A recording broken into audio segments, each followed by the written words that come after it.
நீங்க அவரை நம்பிட்டீங்கல்ல, அதுக்கப்புறம் வேற தாட்டே வேண்டாமே.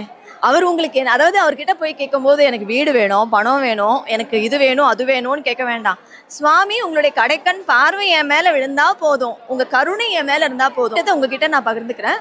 சுவாமி, எனக்கு கஷ்டமோ நஷ்டமோ, அப்ஸ் அண்ட் டவுன்ஸ் எல்லாமே இருக்கும். ஆனா எது நடந்தாலும் என் கையை மட்டும் விட்டுறாதீங்க. என் கையை எப்பவுமே பிடிச்சுக்கோங்க. என்னை நீங்க விட்டுட்டு போகாதீங்க. எனக்கு நீங்க விட்டுட்டு போயிட்டீங்கன்னா வேற யாருமே இல்லை. என்னுடைய அப்பா அம்மா எல்லாமே நீ தானே சுவாமி அப்படின்னு நம்ம சரணாகதி அவர்கிட்ட சரண்டர் அடைஞ்சிட்டோம்னு வச்சுக்கோங்களேன்.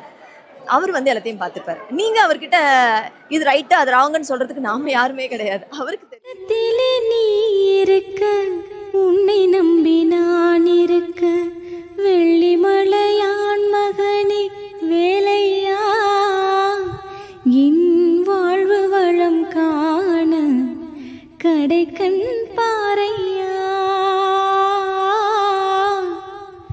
கடைக்கண் பா